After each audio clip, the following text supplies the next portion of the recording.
બનાસકાંઠાના બેણબ ગામમાં કેટલાક મકાનો અને વિસ્તારોમાં પાણી ભરાવાની સમસ્યા સામે આવી છે। આ પાણી ભરાતા લોકોને ગામની શાળામાં સ્થળાંતર કરવામાં આવ્યા।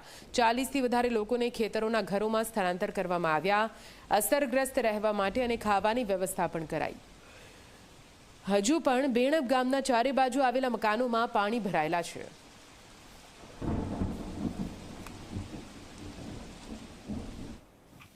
સુઈગામ પાસે આવેલ બેણબ ગામે હું પહોંચ્યો છું અને ત્યાંની સ્થિતિ આપણે બતાવી રહ્યો છું કે હજુ પણ આ બેણબ ગામના કેટલાક વિસ્તારો કેટલાક મકાનોમાં પાણી ભરાયેલા છે।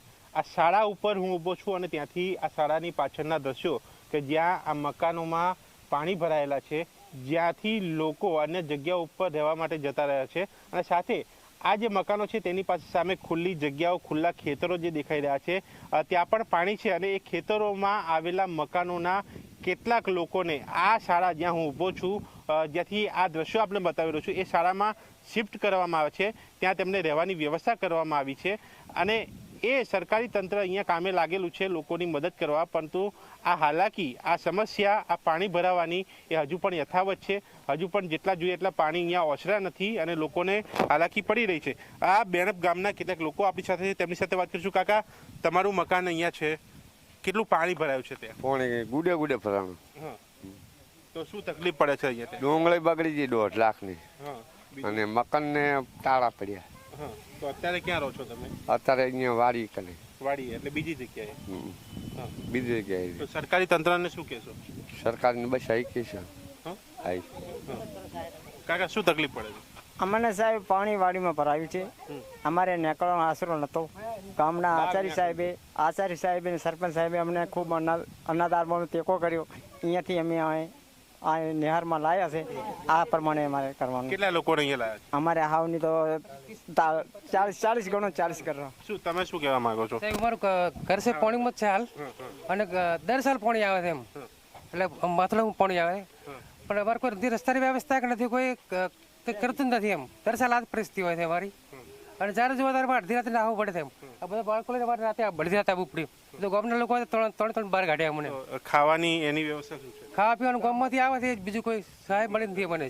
સરકારે કોઈ ફૂડ કીટ આપે છે? કોઈ સરકાર નહીં, કોઈ નહીં। મધ્યમ ભોજનવાળા પણ આપે છે અમને, બધા સરપંચ ગામના આપે છે, ગામજનોના આપે છે, અધિકારીઓ આપે છે, સરપંચ શ્રી આપે છે। આ મધ્ય ભોજનવાળા પણ અમને બધા પૂરું કરે છે, 2 દિવસથી ગામજનોના પૂરું કરે છે। આ અમારી પરિસ્થિતિ। બાળકો સાથે રહેવું પોતાના ઘરમાં નહીં બીજે તકલીફ પડે છે? હા, તકલીફ પડે છે સાહેબ। અમારા છોકરાઓ પડીને બહાર જવું પડે। એટલે આ ગામ લોકોની આ અસરગ્રસ્ત લોકોની વેદના છે। તમારું શું કહેવું છે? સરકારી તંત્ર કેટલું કામ કરી રહ્યું છે? સરકારી તંત્ર કામ તો કરી રહ્યું જ છે, પણ હજી આ લોકોને એમ કે મદદની જરૂર છે। જેમ કરીને જેમ મદદ વધુ બને આ લોકોને વધુ મદદ થાય અને એમને રેસ્ક્યુ કરીને અહીંયાથી વાડીમાંથી અહીંયા લાવવામાં આવે છે અને સાહેબ શ્રી આચાર્ય હેલ્પ ખૂબ મદદ કરી છે અને સરપંચશ્રીએ હેલ્પ કરી છે, ગામના લોકોએ ખૂબ મદદ કરે છે, પણ તોય હજી એ લોકોને અહીંયા સ્કૂલમાં પાણી ભરેલું છે તો એમને ચાવવામાં અવર જવરમાં બહુ તકલીફ છે। પણ તો એ લોકોને હજી સરકાર સુધી એમ અમે કહેવા માગીએ છીએ કે આ લોકોને સહાય મળે અને જ્યાં સુધી આ તંત્રને અમને અમારી દરખાસ્ત એવી કે અમને સહાય મળે, જેમ બને એમ વહેલી તકે સહાય મળે। તમારું શું કહેવું છે? તમારું પણ ઘર અહીંયા પાણીમાં જ છે? જી સર, મારા ઘરની અંદર કમસે કમ મને કમર ઉપરના ભાગમાં પાણી આવે છે। હવે એ પાણી ઓસરતા કમસે કમ 1 મહિનો લાગશે। 1 મહિનો અમારે કોકના સહારે જીવવાનો વારો આવ્યો છે। મજબૂર બન્યા છે કોને છે? અત્યારે અમે બીજાના આજુબાજુ પડોશના જે નીચાણવાળા ભાગમાં પાણી નથી ભરાયું ને એ જગ્યાએ અમે રહીએ છીએ, ગામ તળની અંદર। તો ગામમાં કેટલા વિસ્તારમાં પાણી હશે? ગામમાં સમથિંગ 40% ઉપર પાણી છે ટોટલ। ગામ તળની અંદર હજુ પાણી નથી, બાકી ચારે બાજુના ઘેરાવામાં પાણી ફૂલ ભરાયેલું છે અત્યારે। અત્યારે અમે ફૂલ કપરી પરિસ્થિતિમાં છે સાહેબ, બરાબર। સરકાર તરફથી કોઈ સહાય મળે, ઘર વખરીનો બધો સામાન તૂટી ગયેલો છે, કોઈ પણ જાતની સગવડ હાલ નથી। એટલે આ લોકોની વેદના છે અને એ વેદના સામે એ લોકો સહાય માગી રહ્યા છે, એ નુકસાની થઈ છે એની સામે મદદ માગી રહ્યા છે। આ વાત છે બેણબની અને બેણબ સાથે અન્ય ગામોમાં પણ ક્યાંક આ જ પ્રકારની પરિસ્થિતિ છે, નુકસાની છે અને લોકોને હાલાકી પણ પડી રહી છે।